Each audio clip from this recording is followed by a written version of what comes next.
r/AskReddit. Girls of Reddit, what is the best way a guy you don't know can start a conversation without being creepy or annoying? Hey, wanna see pictures of my cat? Would definitely work on me. Hey, wanna see pictures of my cat? I'm so easily bored, but yes, lol. Gum's gotten mintier lately. So, giraffes, too tall? It takes a big man to admit when they are wrong, but it takes an even bigger man to give a giraffe a haircut.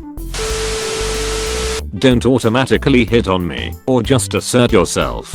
Bring in common interests or ask me a simple question like, oh, is that a Manchester Orchestra shirt? Or something like that. I'm super friendly and will talk to most people as long as I don't feel threatened or uncomfortable. If I have my headphones in or I'm reading a book, please don't start a length conversation with me. Is that a Manchester Orchestra shirt? Read the room, dude.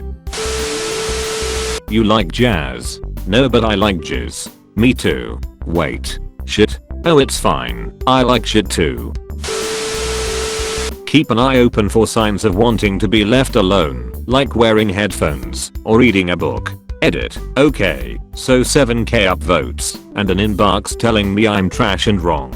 Okay, Reddit. As a guy, it's the total opposite for me. I'm usually reading on my phone when I'm out by myself, so I feel less awkward/lonely. Occasionally a stranger will start conversation and I'll immediately drop my phone because I'd much rather have someone to talk to. I'm a girl, but I'm like this too. Hey, did you know that Pac-Man's original name was Puck-Man? It's based on Paku Paku, the Japanese term for chewing. But when the game went to America, they got worried people would change the "P" to an "F". So that's Pac-Man now. Finally, a real answer. Should we have sex now or after dinner? During dinner would be ideal. Learned this one from Uncle Aaron. First, you lay your hand on her shoulder. Then you give her the look. Finally, you top it off with a hey. Hey, it appears your shoulder is molesting my hand. That's sexual harassment. You keep that up, I'll yell so loud the whole country will hear. I like your shirt. I don't get the reference, but it looks cool. Boom opens dialogue and her interest in what she's interested in. It's solid green. What are you, an idiot? I'm colorblind. I don't know what green is supposed to look like. Drop a Magnum condom on the ground to demonstrate that you have a monster dong. Then play it real cool by shouting, hey, has anyone seen my Magnum condom? I may have dropped it nearby. Important not to be ambiguous though, so follow up with, I needed to put on my enormous wiener later.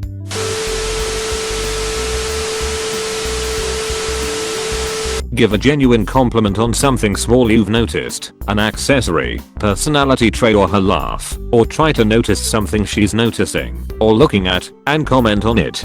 Also, it helps if those compliments are aimed at something we have agency over. Your makeup is gorgeous, or your glasses are cute, or laughing at a joke she makes suggests you like things that we are controlling for ourselves. You look hot, or even wow, you're really pretty may be meant sincerely as completely innocent compliments, but they can come off in a way that suggests you're only admiring us for things like our bodies or our facial features. Make us feel like you like our styles or our senses of humor or skills or hobbies.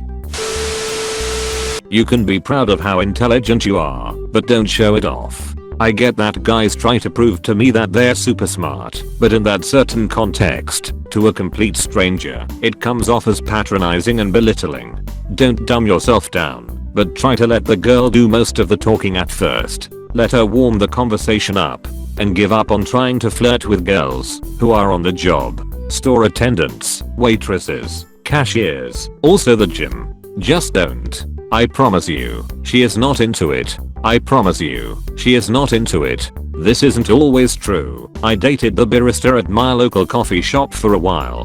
The key distinction here is that she asked me out. I didn't say anything that could be considered flirtatious to her, because that's incredibly inappropriate to do to someone who's literally be paid to be nice to you.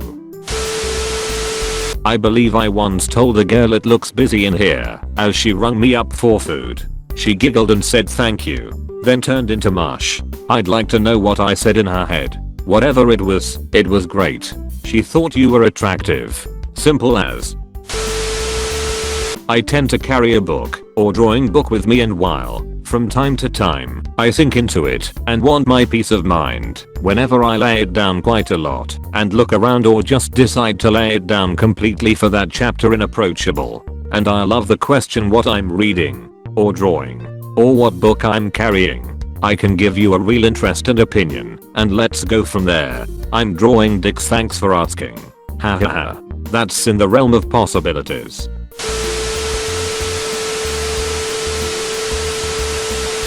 What I'm hearing here is you can only chat to women if they're wearing a band t-shirt and with no distractions whatsoever. Not an easy thing to find in your late 20s. Late 20s. You've got people at work, people at bars, people at concerts, people at events, people at get-togethers or parties. The important note here is, don't bother random people on the street or on a bus or something. Seems like common sense to me.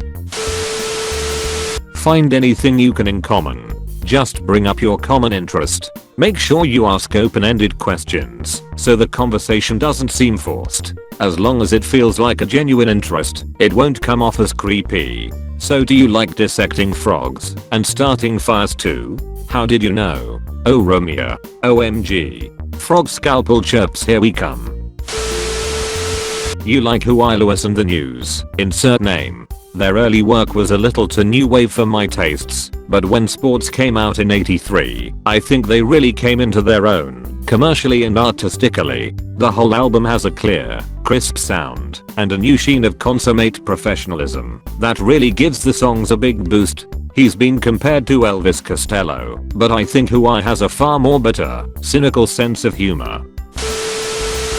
If she's getting broccoli, just walk by singing chop in broccoli. If she doesn't laugh, keep moving. How I Met My Wife. Also How I Met This Guy's Wife. Also How We Met This Guy's Wife. A guy at a bus stop asked me what my favorite snack was. We talked about popcorn for 10 minutes before the bus got there. By the time we boarded the bus, I was really wanting some popcorn, and he asked me if I wanted to go see a movie and get some popcorn. Of course I did. That guy was a genius. Girls like snacks. Edit. Since a few people are curious, we dated for 5 months. He was a great man, but we had different goals. I'm sure he's still hanging out in Austin. You can probably run into him at NES First Bar. How did he even establish a 10-minute convo about popcorn? He was a pro. Also, your username checks out here. He was the smoothest guy I ever met. So charming. I had no choice but to go out with him. Do you prefer buttered or kettle? Any other flavorings? Cheese, for example. I had curry popcorn once and have wanted more ever since. Definitely buttered. Caramel popcorn is awesome too. But, cause he's buttering you up right now. And now I want popcorn. I'm trying to quit, damn it. Do it. Eat that popcorn. Are you superstitious or just a little stitious? Damn it, Michael. And would you say you're disgruntled or are you grundled? Easy, both. One thing I've noticed is that a lot of guys don't think it's creepy to ask where I live if I'm on / waiting for public transport. If you've just met me and open with that, there's no way I'm telling you any more locally than in the town / city we are already in. I've asked guy friends about it though, and they all seemed genuinely surprised that I thought it was creepy. Have gotten off buses early before because of this, because I felt uncomfortable with a stranger knowing where I live. Don't get me wrong, if we've been chatting and it's likely we chat again, then it's okay to ask, but not in the first 2 minutes. Edit. For clarification, I understand that a specific address isn't being asked for, but if I'm on a bus you can guess it's somewhere along that route, or if it's at a stop, which in my experience is more likely, you've got an even better idea to start with, that I live close by. If you're immediately following up with, because I know about this which is local and interesting, that's probably fine and not creepy. Sorry to anyone whose favorite pickup line has been insulted /s. I once had a cab driver ask what apartment I lived in, so he could come up later. I was terrified for weeks. Lol, that's what I always went by, but then I was speaking to one of my friends the other day and she said, whilst she does really enjoy reading and is obs into the book, half the reason she reads in public is in the hope a cute boy will sidle up to her and ask about the book etc. Lol. I really want to read what she's been reading. How to Get People to Talk to You by Reading in Public by Margaret B. Desperate. Now available on Audible. I hope you enjoyed the video. Make sure to like, comment, and subscribe for I upload daily and suggest what subreddit I should cover next. Thank you and happy travels.